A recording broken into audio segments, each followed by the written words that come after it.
So I think one of the things that really energized me about coaching was it wasn't just coaching football. It was like you had this 150, 175 young boys that out of a team of 175, probably 10 of them had both parents at home, extreme poverty, and then make sure they understood that it took hard work to get there, right? And hard work didn't guarantee success. It just gave you a chance to be successful. Hey there, friend. This is Stephanie Crevens, and you are listening to the Mid-Level Leaders Hot Mess Hotline, where we have conversations with CEOs and entrepreneurs and top-level leadership so that our midline leaders, our folks out on the front lines of leadership and management in our small, fast-growing companies can really understand what it takes to be in the C-suite. And today, I am having a conversation with Emil Ekiyor. He is the CEO of Innopower. They just got their start here in Indy about a year and a half ago and have really worked to take their programming nationwide. Emil comes from an unlikely background into entrepreneurship, and that is Nigeria to America to the NFL to starting numerous businesses. And along the way, learning about the realities of poverty and social injustices here, particularly in Indianapolis, and devoting his career after the NFL to righting those injustices, fixing those long-term problems, but more importantly, I think creating sustainable jobs and systems and relationships and connections today. So I want you to listen into this story. We're going to talk a lot about the social injustices that happen and the realities of inequalities here in Indianapolis. But as we start the conversation, I want you to listen in to the journey that started for Emil in his career the day that he was dismissed from the NFL. There are so many applicable lessons to a leader who wants to lead in an impactful life for themselves, to get up every day and passionate about their career. He asks some really tough questions of himself. And now fast forward 15, 16 years later, he's able to connect the dots as to why he had those experiences, and it enables him to run the business and the nonprofit that he has today. So let's dig in, my friends. All right, Emil, tell us about your hot mess. Tell us what was going on. You know what? I was, when I came to the U.S. when I was 15, I got introduced to football and, fell in love with it, spent a lot of time practicing and, ended up being pretty good at it. Got a scholarship to the University of Central Florida, played there for 4 years, got lucky and got into the NFL, and then spent 6 years in the NFL. But every day from my 11th grade in high school all the way till years in the NFL was about getting better to be a great athlete, right? To compete at the highest level. A lot of investments into your body, your mind. Your mom almost becomes your identity in some cases, right? People look at you as a football player and not just Yes. Emil. And then all of a sudden one day I got called into an office and was told like, you know what? We may have to go in a different direction. Gut wrenching.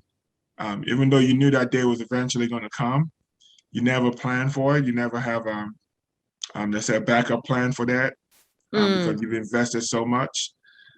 So that day came for me. I remember going into the office with Bill Callahan, who was the head coach for the Oakland Raiders at that time. The year before, we had just played in the Super Bowl against Tampa Bay, lost in the Super Bowl, had a great year. And then the next year, things were not going as well. I was coming off an injury, trying to rehab and get my ankle better. It just wasn't working, but I thought I had more time. I was young. So I remember going into the office and Bill, good guy. Emil would like you so much. We love everything you've done for the organization, being a hard worker, but we just need to make some changes. Your injury is not allowing you to play right now. And we want to go in a different direction. So I remember, taking that, shaking his hand, thanking him for the opportunities, leaving, going to my apartment, sitting there and thinking, okay, what's next? Like every athlete, automatically you think, well, another team is going to pick you up and it's back to Mm. preparing. And the competitor in you wants to show them and say, you know what, I'm going to show them. I'm going to prove them wrong. Um, so all those things are going through your mind.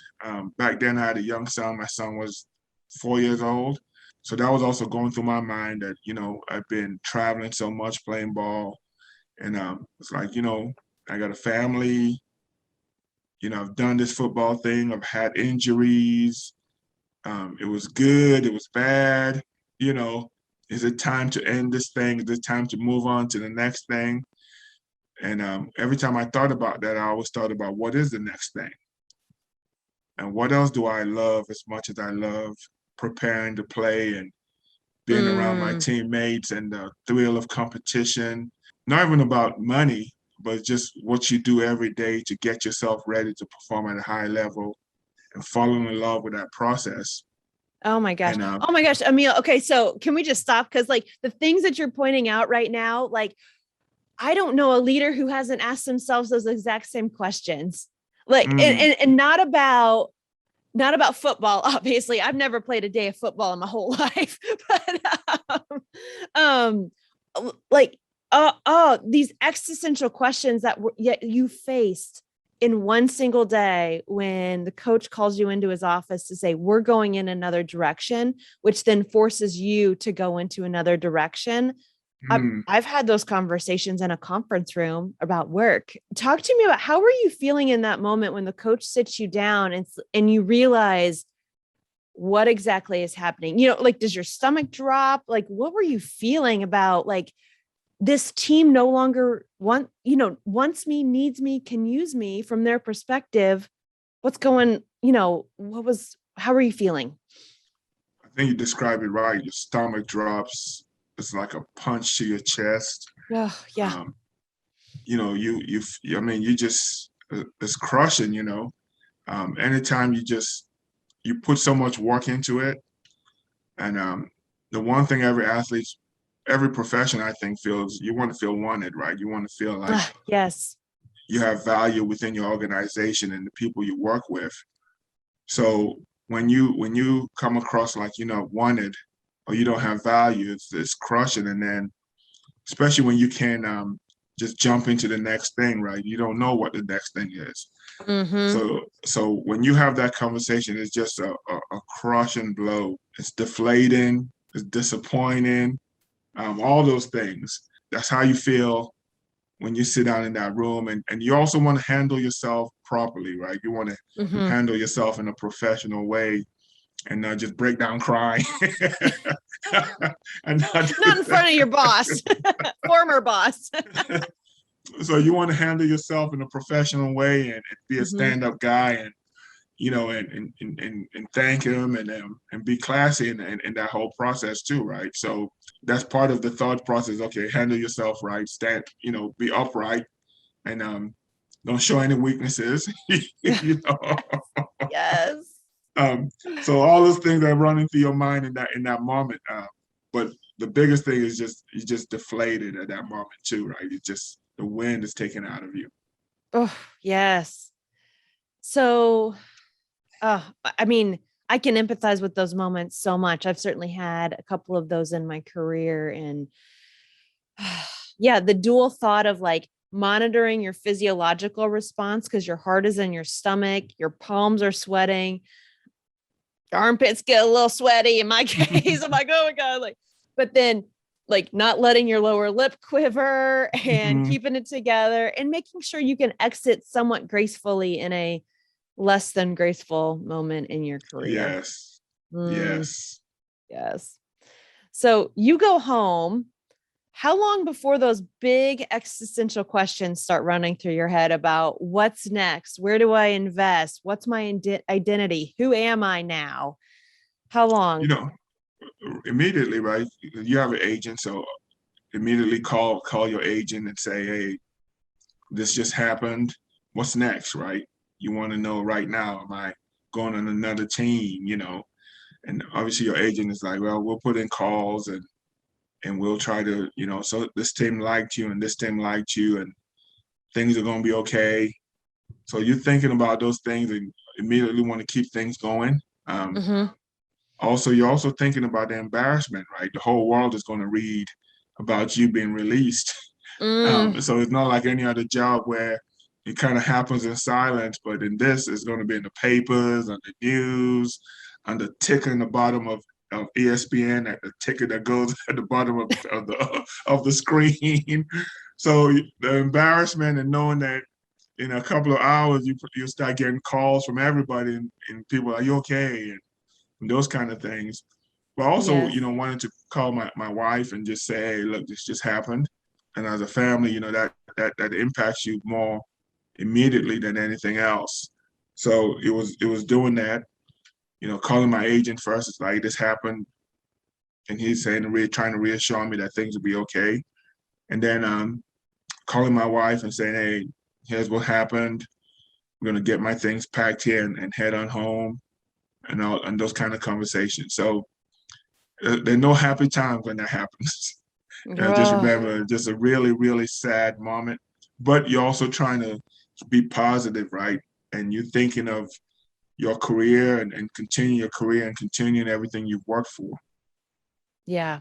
And I'm guessing, I know we're new friends, but you have a bias towards action. So your brain goes, what's next? What can I do next? What can I say next? Who can I see next? Who can I talk to next?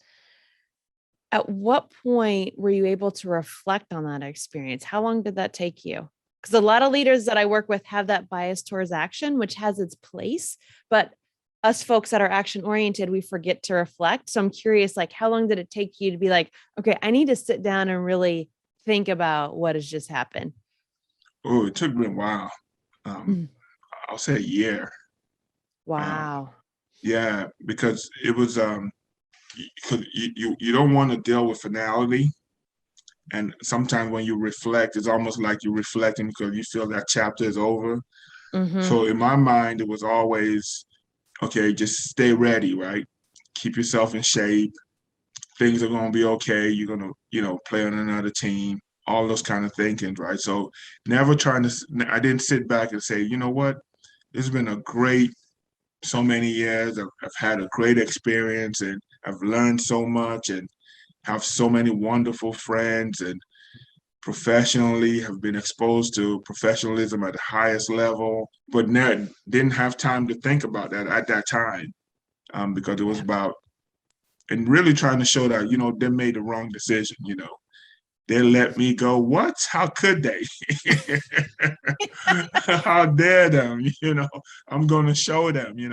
So that's all process. That's all I was thinking about was just getting myself better, preparing myself to do better, right? And work harder and all those kind of thinking. I'm just going to grind and grind harder, spend more time in the gym, train more, and Uh-huh. just get Uh-huh. myself and keep myself ready. Yeah, yeah. I'm gonna show them. I'm gonna work even harder. If I just work harder, I'm gonna get back what I want. So Exactly. oh, Exactly. it's the curse of the overachiever, man. This is what we do. This is what we do. But yes, you're So so right. That's exactly the mindset was just, you know what? I'm gonna just put the foot to the metal. I'm gonna yes. grind harder. You know, it's just a stumbling block. It's not, you know. So that was everything I was thinking at that time and just focused on that piece. So there comes a point where it seems pretty clear that you're not going back to another NFL team, right? How far out was that? And what happened through that off season, as that time I was rehabbing and Mm-hmm. training, I just started looking at different things, right, as far as just life and things that I had not been able to do. Um, but also understanding that, you know what, I put in so much into this that Mm-hmm. I had never even looked at other things, right? Yes. So having the opportunity to look at those other things now and spending time saying, you know what, I've always looked to do business but never put time into doing a lot of business and investing my time into it because I was always playing. So all those things started coming through my mind. I started seeing other things and getting involved with things I just didn't have time to get involved with in the past. And what were And some of those projects? a lot of community stuff, right? I started paying attention more, even though I did a lot of community work, but started seeing a lot of inequalities, more injustices that I felt could be fixed, and those kind of things, and just interacting with people more, as far as learning more about how could things be fixed, how could things be better, right? And the more I had those conversations, the more they're interested in me, the more those conversations and finding a solution kind of energized me even more. So as time went on, I kept reflecting, okay, you know what, I've been injured, pretty bad injury. Do I want to go back through the process of being a new guy in a new organization, trying to prove myself and go through that whole thing again? So I was having all those questions, and I'm just saying, you know what, it may be time just to just go start something, start life, right? And start seeing what's out there. So I was having all those dual questions. We were staying in Orlando. My wife is from Indianapolis, so she wanted to move back home to Indy. I didn't know anybody here. I think I knew two people here. So all those things were kind of happening, and I'm thinking, and it was a time in my life too where my relationship with Christ was actually strengthening. It's funny how when we go through adversity, that relationship becomes stronger even more. But it was such a powerful time because I had friends that really just saw the pain I was going through, and we started spending time just talking about. I'd always been a Christian, always grew up in the church and everything else, but as far as a personal relationship, understanding what that meant, during that time, started learning more. So we decided to move to Indy. And so my wife and I moved to Indianapolis with my son. So got here, and then I said, okay, it's a new start. I don't know anybody here. And pretty much had made up I was kind of waiting for a phone call to see someone come, but deep down inside, I said to myself that, you know what, it's time to move on. It's time to start something new, a new page, without really knowing what that new page is. So moved to Indy, and then decided to, still had football in me, and wanted to get it out. So I said, you know what, I've always thought about coaching and doing something like that. Let me give that a try. And that was like a life-changing decision, right? I jumped into coaching here in Indy at Warren Central High School on the east side.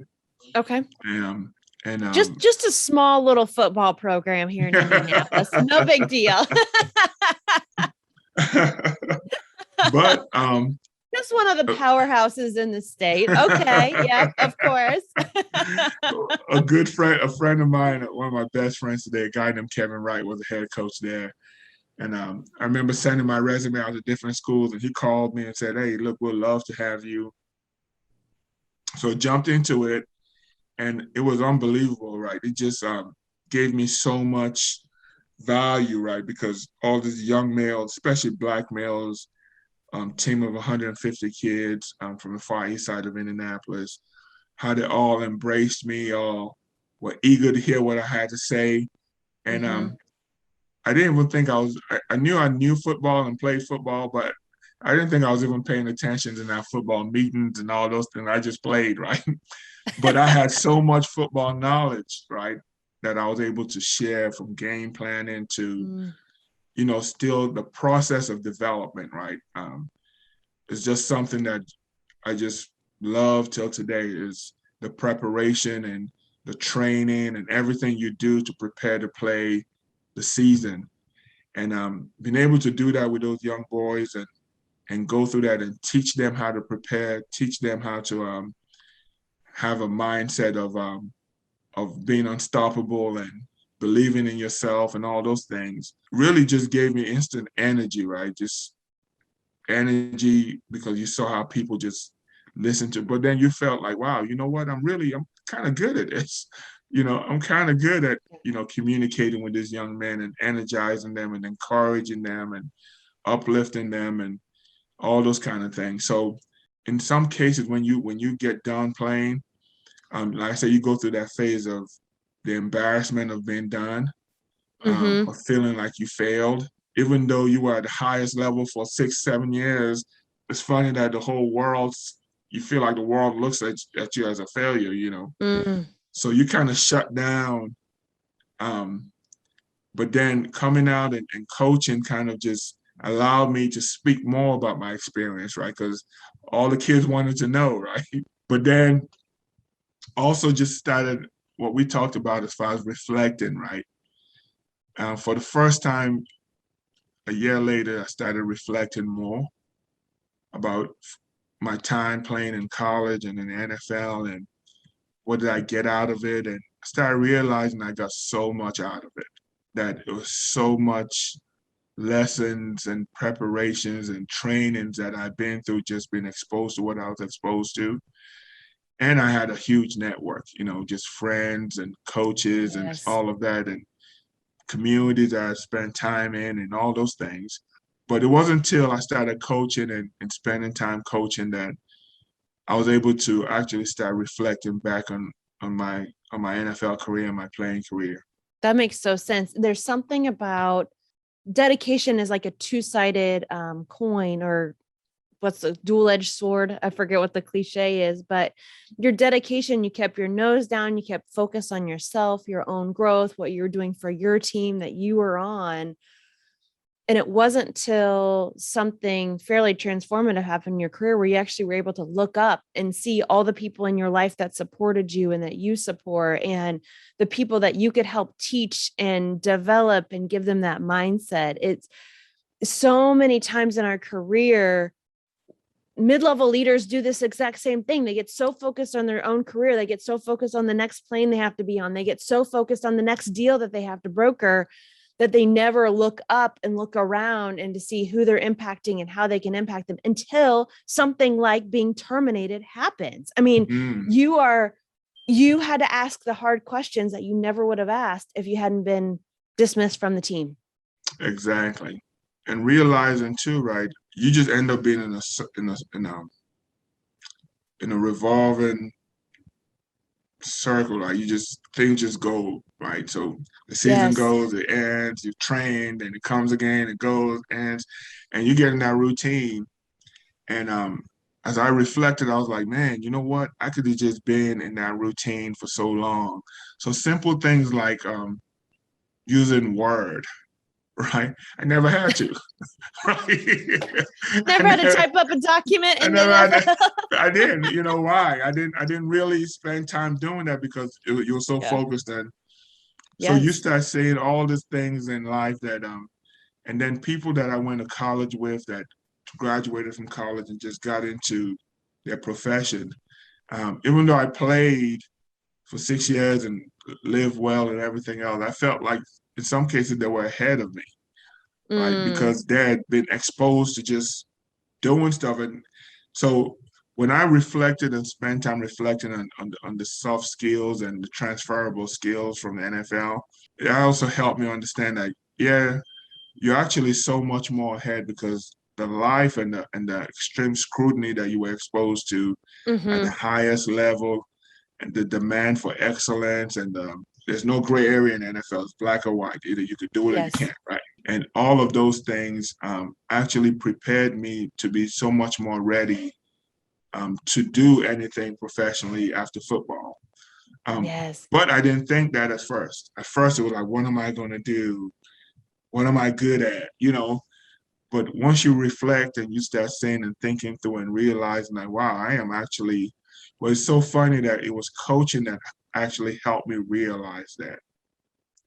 It was sitting down in coaches' rooms and game planning and being able to organize the game planning and everyone looking, how do you know that? How do you know how to do all these things, right? And Yes. it was the demand for excellence within our staff and then with the kids we coached and the consistent focus on excellence, right? And knowing that I'd been at the highest level where that was day to day.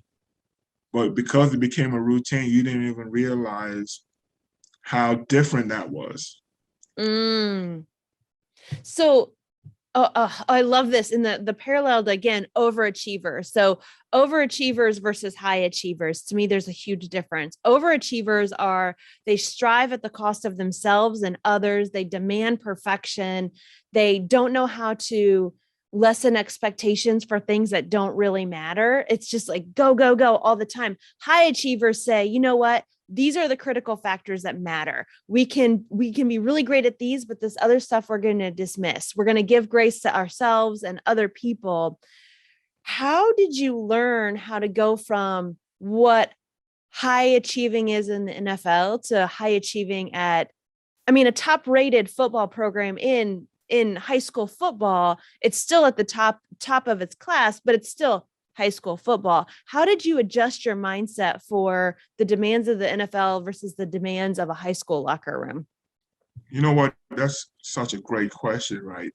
I think the demands, I because of the situation we were in at Warren, because you had so many kids that came from poverty, so Mm-hmm. many young people that, they felt like, hey, football could be my way out.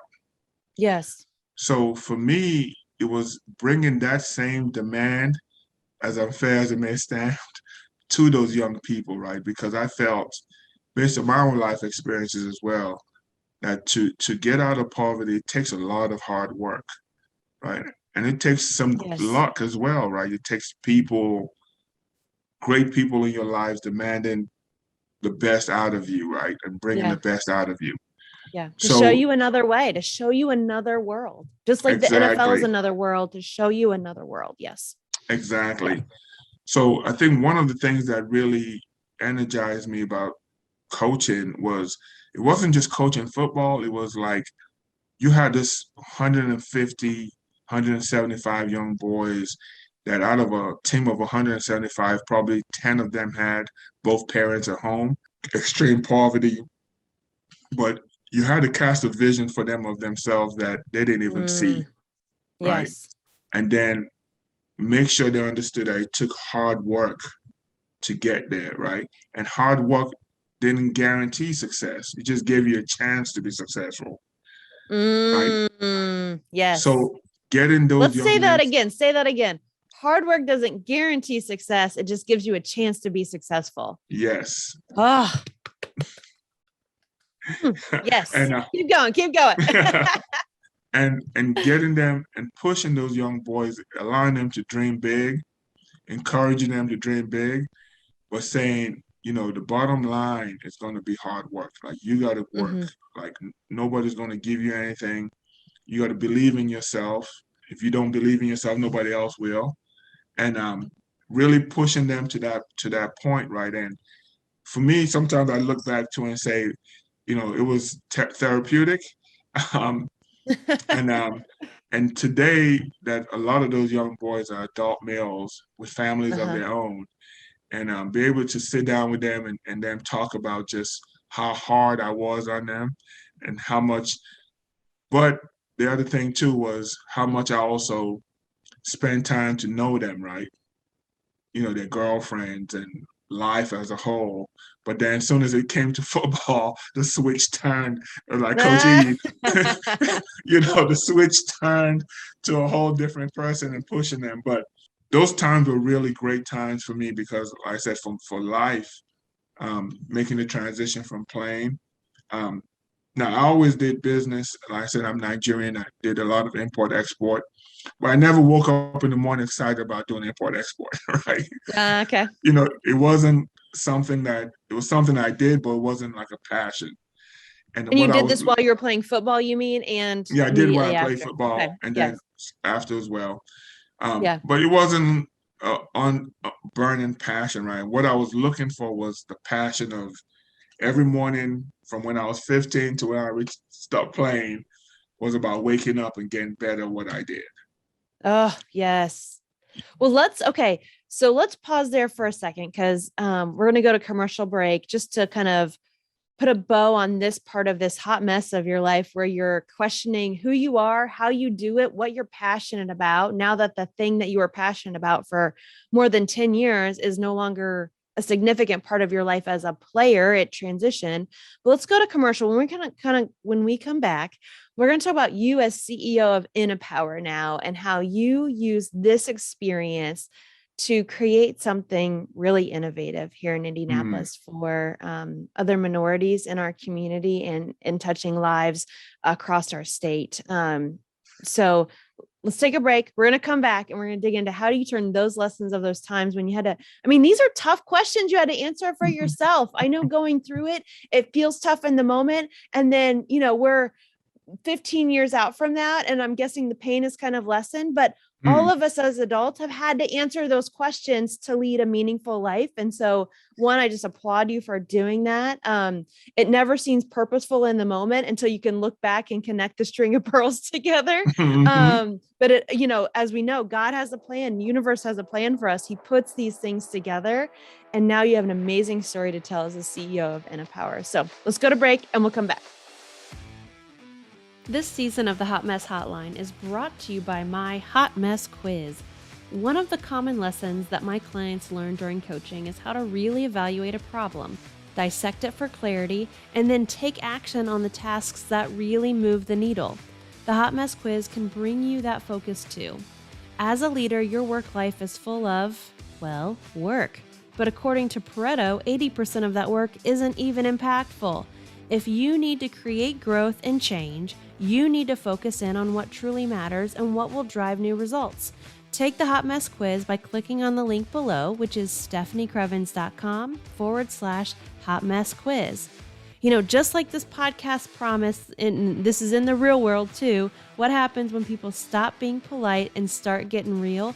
That's what you're going to get in this report. It's going to be tailored to your business hot mess to tell you exactly where to focus your efforts first, and then how to bring your team along to get the change that you need to create. Go to stephaniecrevens.com/Hot Mess Quiz. Don't wait another minute to start becoming the pro troublemaker you've always wanted to be. So, Emil, this was that time in your life where you had to answer these really hard, purposeful questions about who you are as a human, how you want to live out your gifts. That was 2004, 2005. Now we're fast forwarding to 2019, 2020, 2021. How have you used that soul searching, that action taking to create something new for yourself and for the world? I coached at Warren, and I spent probably another 3 years there, 4 years. Okay. We ended up winning like 4 state championships. But it was such a wonderful training ground to be, and I volunteered all that time to be around those young boys, and because I was also in a retraining, right, of myself. I knew that the passion for just the community, the passion of trying to find answers and help develop people. There was something there that I kept coming back to that gave me so much joy at a time where I was trying to figure out what was next, right? So the coaching allowed me to really see that, our young people, just like when I was young, I was 15 when I came to this country and without my family and had to find myself and really just look back at adults that were just great in my life, right? That helped me along the way, kind of allowed me to fail, make decisions and things like that. And I just saw in that time that, I didn't meet one young person that said, I don't want to do anything. Every young person I worked with had a dream or something they wanted to do. A lot of them were even scared to share their dreams because they didn't really feel like it was attainable. So I kept going back to, the one thing about the U.S. that I tell people just makes it so amazing because everybody should feel like they're one connection away, one class away, one business deal away from making it, right? And then you just are working every day to do that. But when you don't feel that, it is so hard to live in this country. And it shouldn't be, right? Because if there's any place in the world, this is the place where everyone should feel like that. But being from another country and having lived in a different country, I know that there are places where people don't have those aspirations. People don't feel like their dreams can actually happen. So being a Warren and coaching and working with these young boys and trying to organize programs to expose them, and what I saw were like, wow, these kids and young people really want to make it. They really want what everybody else has. They want to live a good life. They want to drive a nice car. They want to have a family. But there's Yes. no deliberate path. There's no way of telling them if you do this and this and this and this, then the result will be this. Yep. And the kids even have a word for that. They call their environment, they call it a trap. For folks unfamiliar with the city of Indianapolis, Warren's on the far east side of the city limits. And if you just go to the county north, another 10, 15 miles, the path that those kids are shown are how to lead a middle-class life with a middle-class job in a middle-class company. And kids in Warren Central, there's a spectrum, of course, but the folks that Emil's talking about, they're living a life that they call the trap of generational poverty, the trap of my role models show me how to stay in the trap, not how to get out of it. And so Emil's walking in and he knows that folks can be one connection away from the life that they really want to lead and deserve to lead, where they're fed, they have a healthy family, they have stable housing, they have a job that they love. So, sorry, keep going. I'm gonna we got to paint that picture for people, because people, if you grew up in a middle-class environment, all you knew was the path towards middle-class living. And when folks come from a place where they don't eat for days on end unless they go to school, they're not shown the same path. So yes. And you're exactly right, is when you don't know what's out there, right? You haven't been exposed to what's out there, then you don't know what the opportunities are for you, right? No. You know what you see every day, and then if what you see every day isn't pretty, then it's hard to expect more for yourself, right? Yep. So you need people to come into your life and help cast that vision and share with you what could be done, what could be achieved. Yes. To share with you what you're actually good at. Like, man, I see this in you, right? Yes. And those are things people did in my life, right? So being able to pour into those young men, young boys, and also start saying, you know what, I want to learn more. I want to really learn about people's lives, right? I want to learn to see.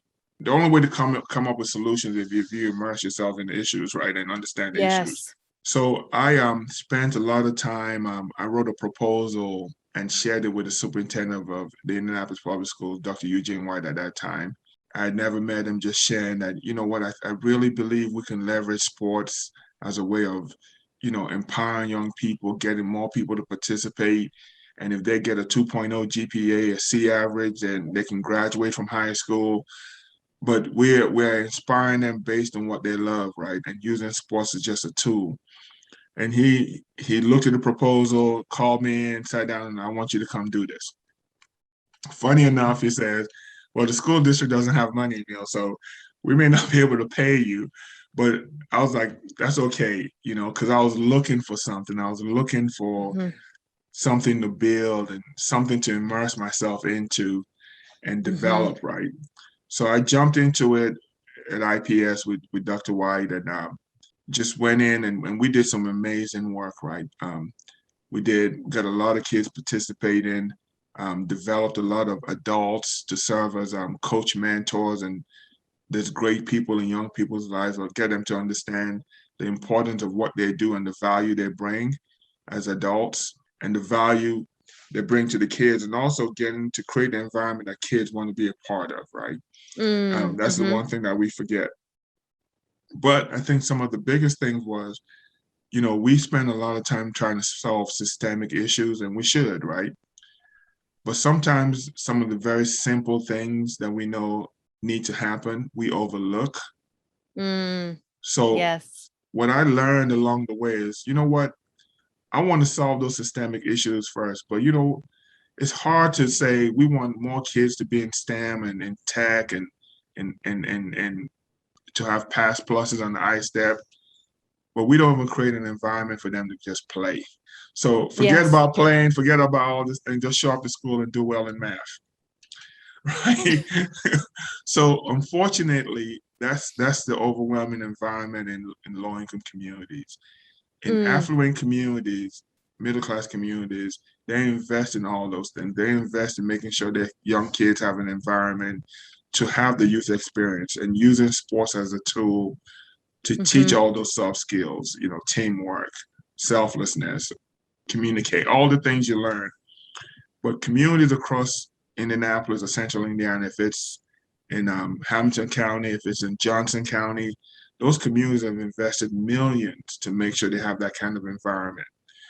But here in the city of Indianapolis, where we have just all kind of gaps in young people's lives, young kids growing up with no fathers, crime, drugs around, and those environments that we see in affluent communities, we don't see in our communities, right? So as I'm working with IPS, as I'm coaching, I'm seeing all these things in our communities firsthand. And I'm sitting down in meetings where we're talking about solving big problems, right? And then I leave those meetings and see some of the very simplest things not even happening. So you ask yourself, how can we get to solving those big problems when we can't even do this, right? mm, But yeah. then the conversations about connecting the dots and the plans to connect those dots never happen.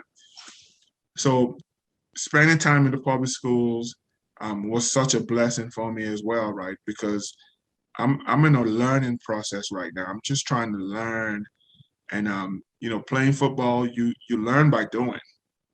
If you just watch film all day and you try to go play games, you get your butt kicked. So you got to watch a That's film and then right. go practice. You got to watch a film and go out on the field and practice. Then you go play the Yes. games, Yes. right? So You got to practice. You got to get your pants dirty. You got to get sweaty. You got to get in yes, it so you get the privilege of yes, playing the game. Yes. yes. And there Yes. are teams out there that tell you if you don't practice, you can't play. No practice, no play, right? That's right. So coming from that world and then coming out here and saying, you know what, we have all these issues in our communities. I felt it was important just to jump in and learn and do dirty. I won't call them dirty jobs, but just do things that people look at me and like, you play the NFL, why are you doing this, right? Mm, But I wanted to. It brought me so much joy, and I felt like I was learning so much because I started applying more of the things I learned playing and bringing it into practice with the things I was doing, and everything just seemed to just work and come hmm together to a point where I just felt like years later, after doing all this work and all this community work and rolling up my sleeves and building relationships and learning from people and seeing and having failures along the way. Some ideas I thought were great ideas ended up being terrible and failed.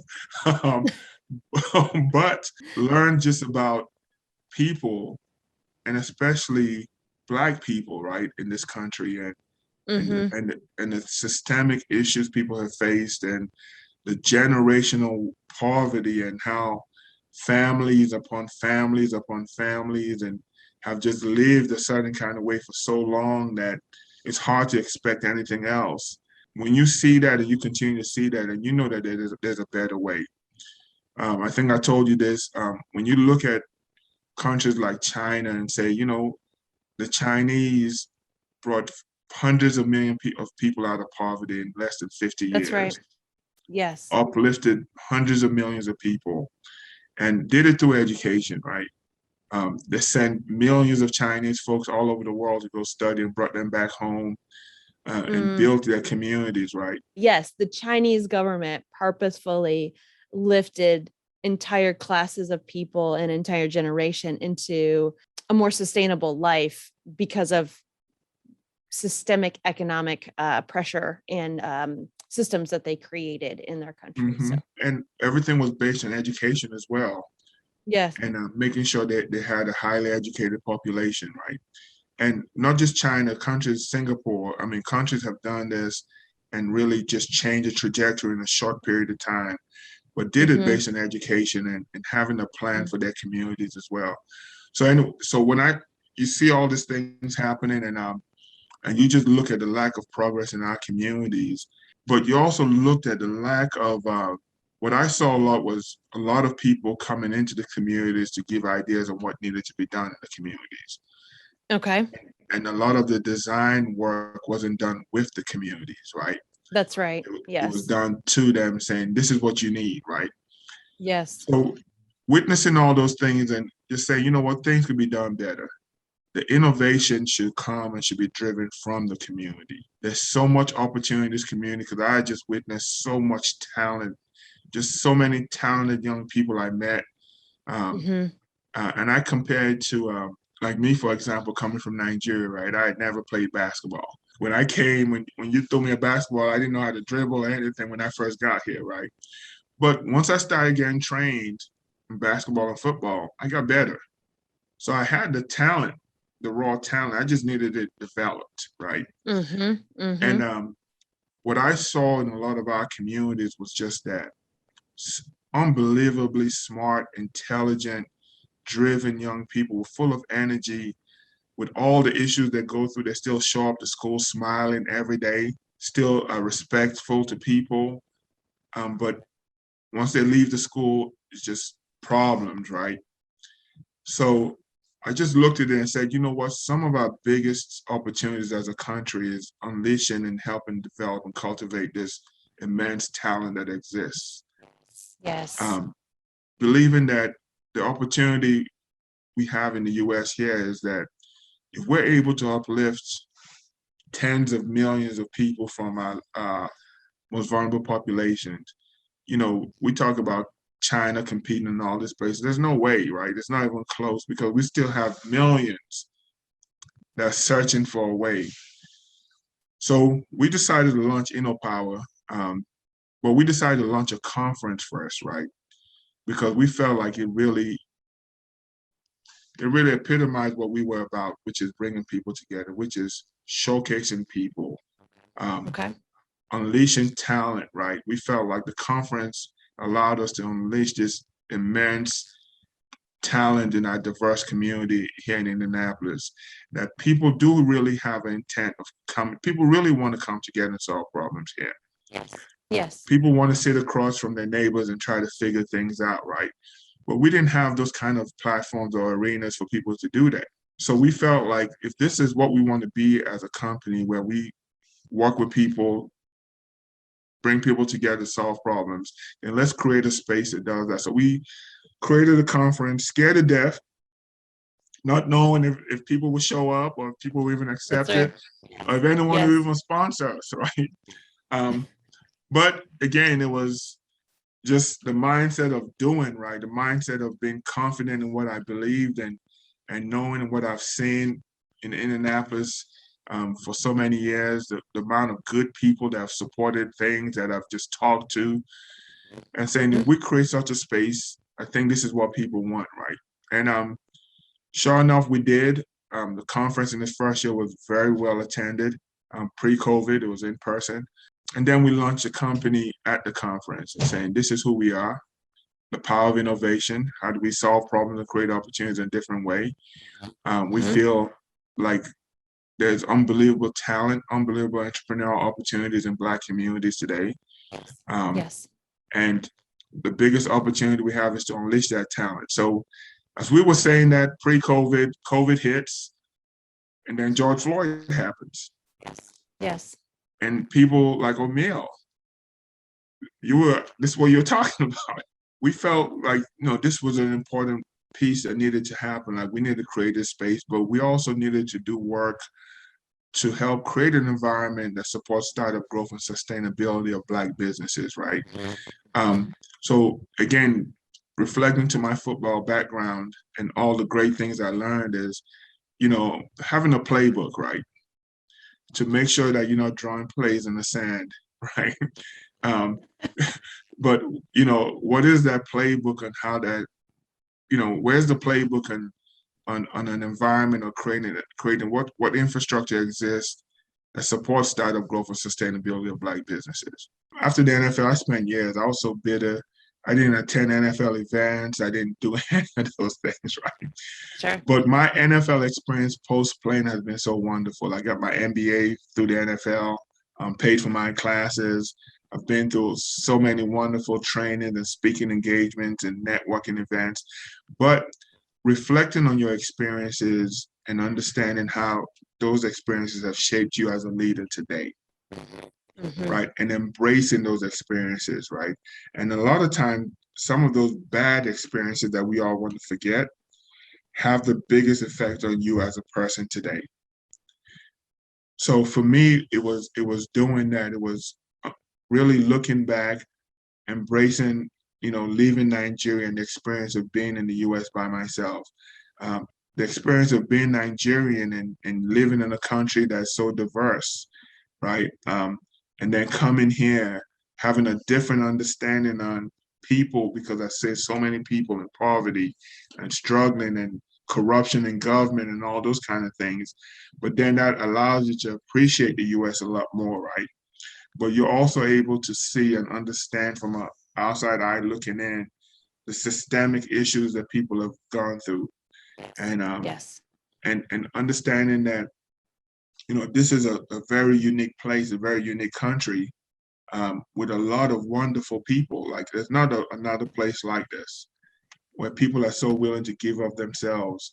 But what I say to leaders and what I say to my thank God for myself is that I was able to connect those dots, right? Able to embrace those experiences and reflect on those experiences. Some of the things that when I was even doing, asking, why am I even doing this, right? And I'm able to look back today and see exactly how those things have helped my growth and really have really shaped my mindset to be confident in what I'm doing today, right? I still learn a lot from people, but I also feel like I know a lot because I've done a lot. I've experienced a lot. I've just, and I thank God for that. So even with our leaders and people listening is, the only way you're going to build a body of work is by doing, right? And so many times people don't give their time for things. People don't volunteer, but those volunteer experiences have been amazing in my life as well, because I've learned so much, so really being a doer, but also being able to take some time and reflect on your experiences, and you'll be able to see, if you're honest with yourself, how those experiences have shaped you, good or bad, for where you are today. But embracing that, because you can't go back and change it. That's right. That's right. So you might as well embrace it, and own it. Own it. And, like I said, I ran away from my NFL experience because it's just the bitterness. But once I owned it, right, just owned the experience and was able to talk about being released and talk about the grief and all those things, right? Yes. It really allowed me to see how much that NFL experience really propelled me so much further, right? So those are the things I'll say to leaders today, as far as just understanding that. Plus, those things help you treat people. It also helps you empathize with people.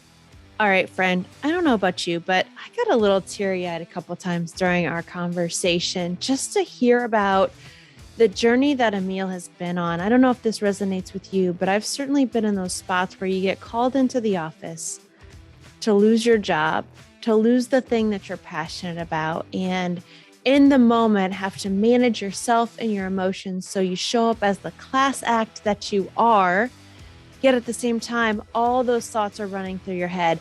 These are my top lessons from my conversation with Emil, and I want to hear yours in the comments wherever you're listening or watching in. But here's what I took away from how to live a life of high expectations, of high achievement, of being willing to put yourself in the spotlight.